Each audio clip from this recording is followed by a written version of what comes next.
আসসালামু আলাইকুম বন্ধুরা, যারা এখনো আমার চ্যানেলটি সাবস্ক্রাইব করেন নাই অবশ্যই সাবস্ক্রাইব করে দিবেন। তো গল্প শুরু করা যাক। রকি বলল, দেখো তোর যত টাকা লাগে আমি দিব, তবে আমাকে ছেড়ে দে। লোকটি বলল, তোর ওই কালো টাকা দিয়ে নীল পোশাকের মানুষ আর কালো কোট পরা মানুষদের কিনতে পারবি, কিন্তু আমার মতো মানুষকে কিনতে পারবি না। এই জিসান, জি বস। দুইটা তো মনে হয় ঘুমাচ্ছে। জিসান বলল, এই দুটাকে আরো ঘুম পাড়িয়ে দে এই মালটার সামনে, আর এটাকে আমার জন্য বাঁচিয়ে রাখিস। মালটার সাথে আমার কথা বলার বাকি আছে। এটা বলে আগন্তুক অন্ধকারে হারিয়ে গেল। এইদিকে রেস্তোরাঁ থেকে খাবার নিয়ে বাড়ি পৌঁছাতে আম্মুর কাছে খাবারগুলো দিয়ে বললাম, আম্মু সবার জন্য খাবার নিয়ে আসছি। সবাই মনে হয় এখনো কিছু খায়নি। আম্মু বলল, ভালো করছিস বাবা, তুই যা ফ্রেশ হয়ে আয়, আমি বৌমাকে ডাক দিয়ে বলছি। আমি বললাম, তা ভাইয়া কোথায়? তোর ভাইয়া অফিসে গিয়েছে, সে নাকি চাকরি ছেড়ে দিবে। আমি বললাম, ও। আম্মুর এমন কথা শুনে অবাক হলাম, কারণ আমি ভাইয়াকে বুঝিয়েছি আর ভাবির দিকে তাকিয়ে এই সিদ্ধান্ত নিতে বলছি। আর আমি কিছু না বলে রুমে এসে বিছানায় শুয়ে ফোন টিপতে লাগলাম। এইদিকে কাল থেকে নিজাম চৌধুরী পাগল হয়ে গিয়েছে। তার একমাত্র মা মরা ছোট ভাইয়ের কোনো খোঁজ খবর নেই কাল রাত থেকে। রিফাত বলল, বস আমার মনে হয় মাল খেয়ে কোথাও পড়ে আছে, কারণ এমনটা অনেকবার হয়েছে। নিজাম চৌধুরী বলল, কুত্তার বাচ্চা, আর একটা কথা বলবি তো মাথা আলাদা করে নিব। যা গিয়ে আমার ভাইকে খুঁজে নিয়ে আয়, আর বিকালের মধ্যে আমি আমার ভাইকে আমার চোখের সামনে দেখতে চাই। রিফাত বলল, ওকে বস। এটা বলে রিফাত দলবল নিয়ে বেরিয়ে গেল। এইদিকে রুমে বসে বসে মনের সুখে ফোন টিপতেছিলাম। এমন সময় আমার সামনে হলো, আমার ওয়াশরুম থেকে কেউ একজন বের হচ্ছে। কে বের হচ্ছে সেটা দেখার জন্য তাকাতে আমার চোখ দুটো বড় বড় হয়ে গেল। এমন দৃশ্য সরাসরি দেখবো আমি মোটো কখনো ভাবতে পারিনি। আমি দেখলাম একটি মেয়ে আমার ওয়াশরুম থেকে গায়ে টাওয়াল পেঁচিয়ে চুলগুলো মুছতে মুছতে বের হচ্ছে। সামনে চুল থাকাতে তার মুখ দেখতে পেলাম না। আমি তাড়াতাড়ি বিছানায় বসে অন্যদিকে ঘুরে গেলাম। আমি বললাম, কে আপনি, আর আমার রুমে এভাবে কেন? মেয়েটি বলল, কে মানে আমি আপনার বউ। বউ বুঝলেন তো, কাল আমাদের বিয়ে হলো। তখন আমি মনে মনে বলতে লাগলাম, এ যা, আমার যে বিয়ে হলো সেটা তো ভুলে গিয়েছি। মেয়েটি বলল, তারপর পুরুষের মতো ওইদিকে ঘুরে বসে আছো কেন? তুমি তো আমার স্বামী। তাই দেখুন, আমি আর কিছু শুনতে চাই না, আমি গেলাম। এটা বলে মেয়েটাকে আর সুযোগ না দিয়ে রুম থেকে বের হয়ে যেতে লাগলাম। তখনই পেছন থেকে মেয়েটা আমার কলার ধরে বলল। আমি বললাম, এই এটা কি করছেন? সারুন বলছি, আমি বাইরে যাব। মেয়েটি বলল, তুমি বাইরে যাবে কেন? আমি বললাম, কারণ তুমি রেডি হবে। মেয়েটি বলল, কেন? তোমার সামনে রেডি হলে কি সমস্যা? আমি বললাম, সি সি সি, এসব কি বলছেন? এখানে এত ঢং করার কি আছে শুনি? তুমি আমার স্বামী আর আমি তোমার স্ত্রী, সো তোমার সামনে আমি কিছু করলে সমস্যা নাই, ইভেন তোমার সাথেও। আমি বললাম, দেখুন আমি আপনাকে বউ হিসেবে মানি না, কারণ আমি অন্য একজনকে ভালোবাসি।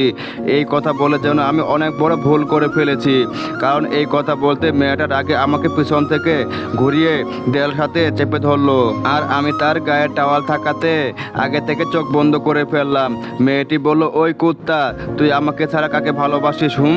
ওই আবার চোখ বন্ধ করে আছিস কেন? চোখ খুলে আমার সাথে কথা বল। আমি বললাম, না আমি চোখ খুলবো না, আগে আপনি জামা পরেন। মেয়েটি বলল, এইবার যদি চোখ না খুলিস তাহলে কিন্তু ভালো হবে না। এই শুধু টাওয়াল পরে আছি, আর একটু দেরি হলে কিন্তু আর কিছু থাকবে না। তাই বলতে চোখ খুলে কথা বল। মেয়েটার এমন রাগীভাবে কথা বলতে আমি ভয়ে আস্তে আস্তে চোখ খুলে আমি আকাশ থেকে পড়লাম, আর আমতা আমতা করে বললাম, তানিয়া, তুমি? তানিয়া বলল, কেন, এখানে কি অন্য কাউকে আশা করেছিলি? আমি বললাম, হ্যাঁ, না মানে এখানে তো আমার বউ থাকার কথা, তুমি এখানে? তানিয়া বলল, আমি তোর বিয়ে করাবো, হারামজাদা। আমি বললাম, কি, কেমনে কি? তানিয়া বলল, সেটা পরে বলছি, এখন বলো তুই আমাকে বাদ দে কোন ডাইনিকে ভালোবাসিস? আমি বললাম, কই কাউকে না, আমি তো তোমাকেই ভালোবাসি। তানিয়া বলল, তুই মিথ্যা বলছিস, তুই আমাকে না অন্য কাউকে ভালোবাসিস। আমি বললাম, তোমার এমনটা কেন মনে হলো? তানিয়া বলল, কারণ তুই বলছিলি তুই আমাকে বউ হিসেবে মানবি না, অন্য কাউকে ভালোবাসিস। কে মেয়েটা? সেই মোবাইল ওয়ালিটা হয়তো, নাকি আবার অন্য কেউ? এটা বলে আরো শক্ত করে কলা চেপে ধরলো রাগী দৃষ্টিতে। আমি বললাম, এক মিনিট, আমি কাউকে বলিনি যে আমাকে একটা মেয়ে ফোনে বিরক্ত করে। তাহলে তুমি জানলে কিভাবে? এটা। তানিয়া বলল, না, আমি কেন হব আজব? আমি তোমাকে অন্য নাম্বার দিয়ে বিরক্ত করব কেন? আমি বললাম, আমি কখন বললাম এটা তুমি আর অন্য নাম্বার দিয়ে মানে? তানিয়া বলল, তেমন কিছু না, তুমি তো বললে অচেনা নাম্বার থেকে কল আসে। আমি বললাম, তানিয়া আর লুকাতে হবে না, এখন সত্যি করে বলো শুরু থেকে।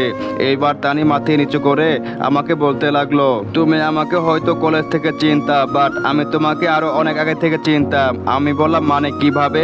তানিয়া বলল, আমি তোমাকে রিমির ফোনে তার বিএফের সাথে দেখেছিলাম, তখন থেকে তোমার উপর ফিদা হয়ে গিয়েছি, কিন্তু তোমাকে কখনো সামনে দেখিনি আর লজ্জায় রিমিকে কিছু বলিনি। আর তুমি হয়তো ভুলে গিয়েছো, তুমি একদিন তোমার আব্বুর সাথে আমাদের বাসায় গিয়েছিলে। আমি বললাম আমি একটা কাজের জন্য বাইরে গিয়েছিলাম, তাই কলেজে ভর্তি হতে পারিনি। আর যেহেতু আব্বু আর তোমার আব্বু বন্ধু, সেহেতু আব্বুকে নিয়ে আমি তোমাদের বাসায় যাই। কিন্তু এইসব কেন বলছো? তানিয়া বলল, সেই দিন তোমার যাওয়ার পরে আমি খুশি হয়ে আব্বুকে জিজ্ঞেস করতে আব্বু বলে উঠলো আমার বন্ধু ও তার ছেলে, আর আমি ছিলাম আমার আব্বুর একমাত্র মেয়ে, আর আমি চাই সেটা আব্বু এনে দেয়। আমি তোমাকে নিয়ে ভাবতে ভাবতে তোমাকে ভালোবেসেছিলাম, তাই আব্বুকে তখন তোমার কথা বলে দিই। তখন আব্বু আমার কথা ভেবে তোমার আব্বুর সাথে কথা বলে। আমি সামনে ছিলাম, কিন্তু তোমার আব্বু বলে আগে ছেলে বড় হোক তারপরে বিয়ে। আমি বলেছিলাম আঙ্কেল, তাহলে আব্বিকে কিছু জানানোর দরকার নাই। তারপর এরপরে তোমাকে কলেজে দেখে অনেক খুশি হয়েছিলাম, ভাবছিলাম তোমার সাথে বন্ধুত্ব করে আগলে রাখবো, কিন্তু মারপিট করতে একটু রেগে গিয়ে তাই তোমাকে মারছিলাম। তারপর থেকে তুমি আমার পিছনে পড়েছিলে, তাই একটু পরীক্ষা করছিলাম তুমি আমাকে কতটা ভালোবাসো। এটার জন্য তোমাকে অপমান করছি, এটার জন্য সরি বাবু। আর সাথে তোমাকে অচেনা নাম্বার থেকে আমি কল দিতাম, আমি চেয়েছি কাছ থেকে আগলে রাখতে আর দূর থেকেও। এটা বলে তানিয়া আমাকে জড়িয়ে ধরলো, আর আমি তানিয়াকে জড়িয়ে ধরে বললাম বাবা রে, কি গভীর ভালোবাসা, এটাই তো আমাকে ফেল করবে। আচ্ছা এটা না হয় মানলাম, কিন্তু বিয়েটা কিভাবে? তানিয়া বলল তোমার ইগনোরের অভিনয় দেখে নিজের রাগ সামলাতে পারিনি, তাই আঙ্কেল ও আব্বুকে বলে তোমাকে একটু কষ্ট দিতে চেয়েছিলাম, সাথে মজাও নিতে চেয়েছিলাম, বাট এমন একটা পরিস্থিতি হবে জানতাম না। আমি বললাম আরে যেটা হওয়ার ছিল সেটা ভাবে আফসোস করে কী লাভ, আফসোস না করে তার জন্য দোয়া করা ভালো। আচ্ছা রেডি হয়ে আসো, আমি নিচে আসি। এটা বলে নিচে চলে গেলাম আর ভাবতে লাগলাম শালার এত বড় একটা গেম আমার সাথে করলো আর আমি জানি না। এদিকে নিচে আসতে দেখি আম্মু টেবিলে খাবার সাজিয়ে বসে আছে। আমি বললাম আম্মু কি হয়েছে, সবাই কোথায়? ভাবি আন্টিকে দেখছি না যে, তারা কি খাবার খাবে না? আম্মু বলল তোর আন্টিও তোর ভাবিকে অনেক বলেছি, কিন্তু কিছু খাচ্ছে না, কাল থেকে তারা কিছু খায়নি। আমি বললাম আচ্ছা তুমি বসে, আমি দেখে আসি। এটা বলে আমি ভাবির রুমের দিকে যেতে লাগলাম। এইদিকে আমি যে ফোনে বিছানায় রেখে চলে এসেছি সেটা আমি ভুলে গিয়েছি, তাছাড়া আমার যে রুমে একা না সেটাও ভুলে গিয়েছি। এইদিকে তানিয়া রেডি হয়ে যায় না রুম থেকে বের হতে যাবে, তখন বিছানা থাকা ফোনটা শব্দ করে বেঁচে উঠলো। সে বিছানা তাকিয়ে দেখে আমার ফোনে বাজতেছে, তাই তানিয়া ফোনটা হাতে নিয়ে প্রথমে ভাবে যায় আমি ফোনটা আবিরকে দিয়ে আসি, আবার পরে ভাবে আমি তো তার বউ। এটা বলে ফোনটা রিসিভ করে কানে নিয়ে হ্যালো বলতে যাবে, তার আগেই অপাশ থেকে বলে ওঠে বস আপনার কথা মতো দুইটাকে মেরে লাশ ফেলে দিয়েছি, এখন শুধু আরেকটা বাকি আছে, আপনার জন্য রেখে দিয়েছিলাম, বাকিটা আপনি কি করবেন ভালো জানেন। এটা বলে ফোনটা কেটে গেল। আর এদিকে বলা কথাগুলো শুনে তানিয়া মাথা ঘুরতে লাগলো, তানিয়া ধপাস করে নিচে পড়ে গেল আর নিজে নিজে বলতে লাগলো আমি কি নিজের হাতে নিজের জীবনটা শেষ করে দিলাম, তাহলে কি আমি একজন খুনিকে বিয়ে করলাম?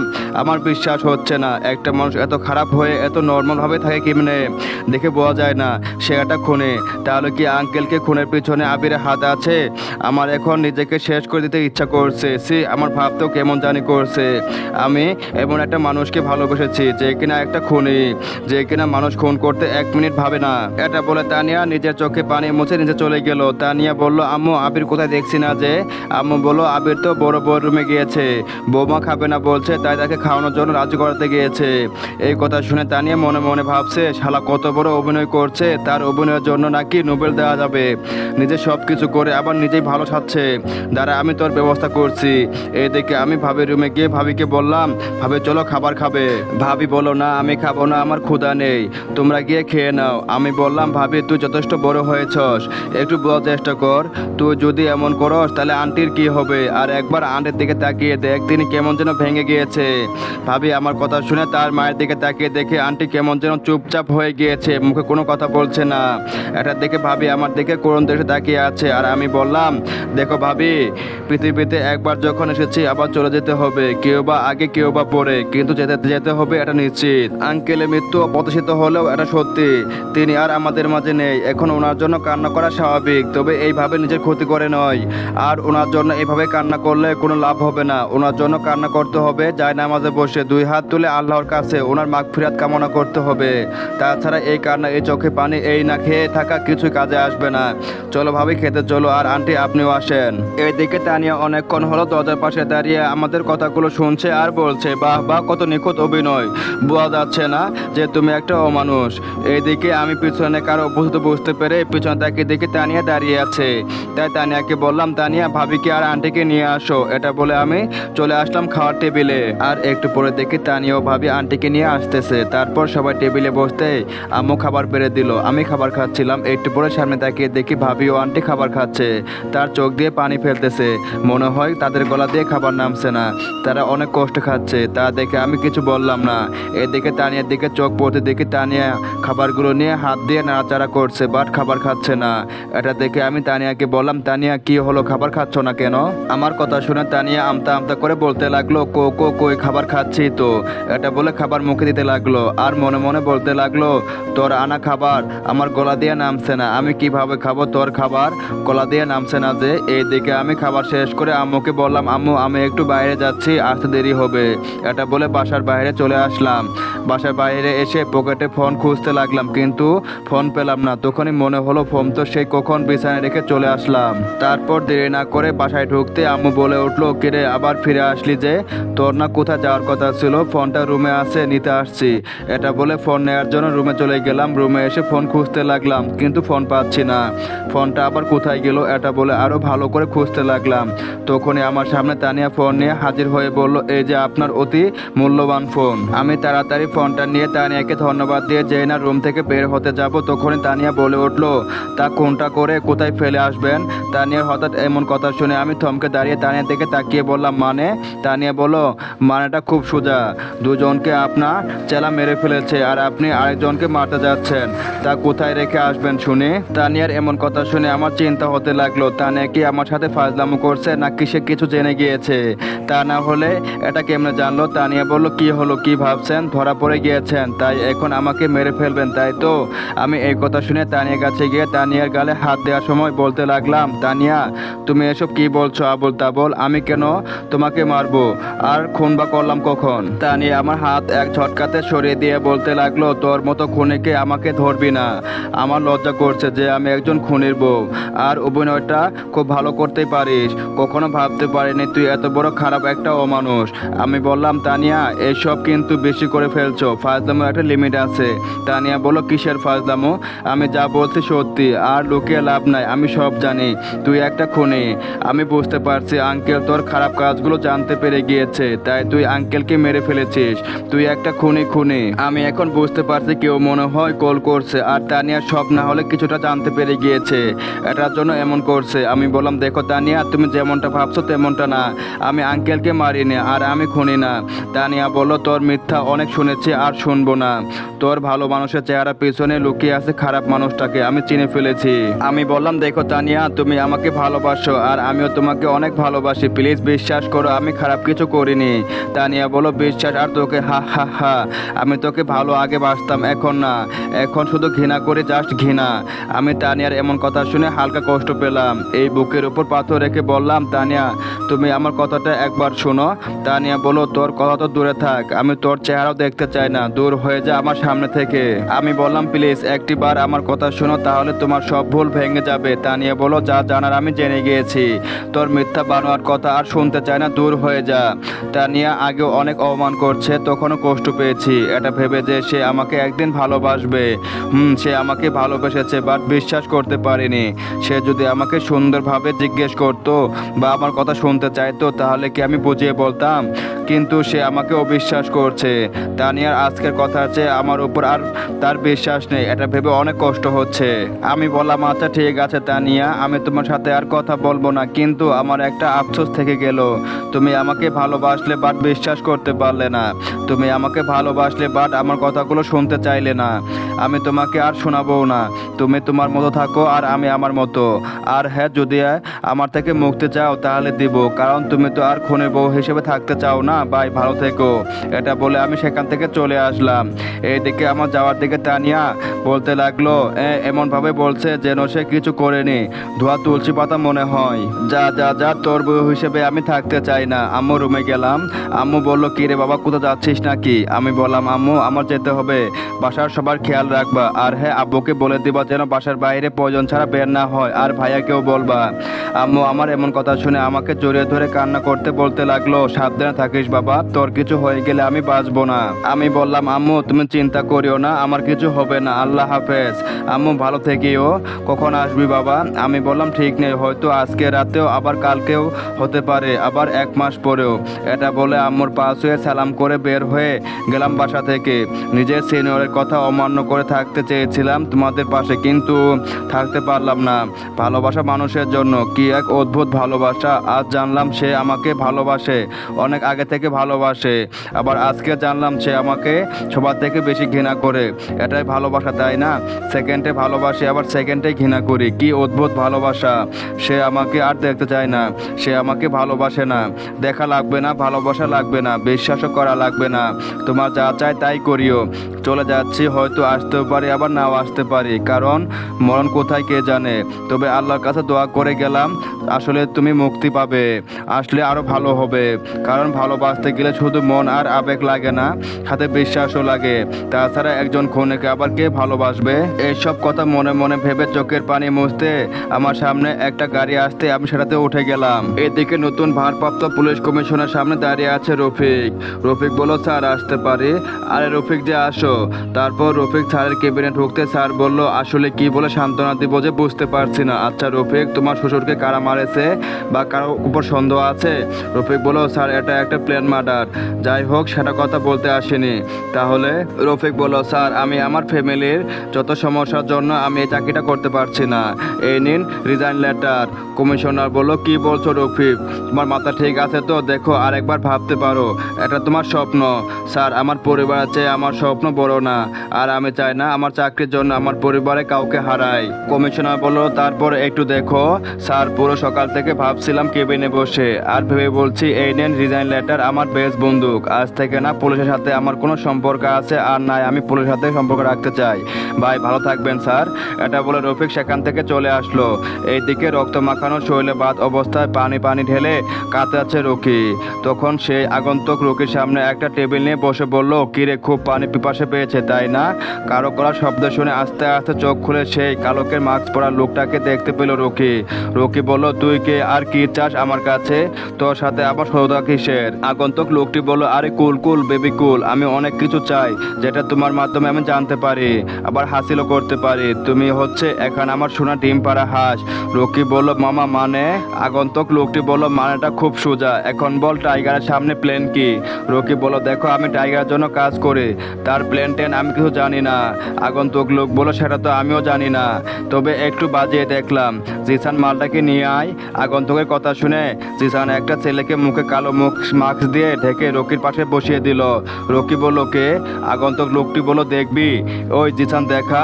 এটা বলতে জিসান কালো কাপড় লটা সরাতে দুজনের দিকে চোখ বড় বড় করে তাকিয়ে বলল। রকি বলল রিফাত তুই? আরে ছোট স্যার আপনি? রকি বলল তুই এই শালাদের জালে ধরা পড়লি কি করে? তুই তো আমার ভাইয়ের বডিগার্ড। রিফাত বলল আপনার খোঁজ করার জন্য বের হয়েছিলাম, এরা আমার লোকেদের মেরে আমাকে নিয়ে এসেছে। তখনই রাগে চোখে রকি আগন্তুকটার দিকে তাকিয়ে বলল কুত্তার বাচ্চা, তুই আমার ভাইকে কি করছিস বল? আগন্তুক লোকটি বলল এত রাগিস না, না হলে শরীর খারাপ হবে। তোর ভাইয়ের কিছু হয়নি, তার মানে হবেও না। রিফাত বলল তোদের একটাকেও আমি ছাড়বো না টাইগার। আগন্তুক লোকটি বলল তোদের বিড়াল নামক টাইগারকে নিয়ে চাপা মারতে লজ্জা করে না? যে কিনা ভয়ে দেশে থাকে না সে কি আবার বাল ছিঁড়বে? হা হা হা। রিফাত বলল তোকে কে বলছে সে দেশে থাকে না? সে দেশে থাকে, সাধারণ মানুষের ভিড়ে থাকে। আগন্তুক লোকটি বলল তার মানে তুই দেখছিস? না দেখিনি, তবে এটা জানি সে একটা ছদ্মবেশী মাফিয়া। আগন্তুক লোকটি বলল জিসান এদের আদর কর ভালো করে, আমি আসতেছি। এটা বলে আগন্তুক চলে গেল। খাবার টেবিলে সবাই বসে দুপুরে খাবার খাচ্ছে, এমন সময় ভাইয়া বলে উঠলো আম্মু আবির কোথায়? তাকে তো দেখছি না। আব্বু বলল তানিয়া মা ও যাও আবিরকে ডেকে আনো। তানিয়া এই কথা শুনে কিছু বলতে যাবে তার আগে আম্মু বলে উঠলো। আম্মু বলল আবির তো বাসায় নেই। আব্বু বলল কেন কোথায়? এই অবেলা কোথায় গিয়েছে? আম্মু বলল কাজে গিয়েছে, তার নাকি জোরে একটা কাজ পড়েছে তাই চলে গিয়েছে। এই কথা শুনে তানি মনে মনে বলতে লাগলো এ কাজ কি কাজ সেটা আমার ভালো করে জানা আছে, দেখো কোথায় গিয়ে কার মার বুক খালি করছে। আব্বু বলল তা আসবে কখন? আম্মু বলল জানি না, সে বলছে ঠিক নেই আর আমাদের সবাইকে সাবধানে থাকতে বলছে। ভাইয়া বলল কখন আসবে ঠিক নেই মানে কি আম্মু? দেশের পরিস্থিতি ভালো না আর তাকে ভাইয়াকে তুমি বাইরে যেতে দিলে কেন? আম্মু বলো তার কাজ আছে তাই। ভাইয়া বলো কি কাজ এমন যে বাসা থেকে বের হয়ে গেল আর আসা কোনো ঠিক নেই বলছো? তাছাড়া আবির তো বেলায় সে কি কাজে গিয়েছে? আম্মু বলো আমি এত কিছু বলতে পারবো না, শুধু এতটুকু জেনে রাখো আবির একটা ভালো কাজে গিয়েছে। ভাইয়া বলল আম্মু তুমি জানো আবির গিয়েছে কোথায় আর বলছো না কেন?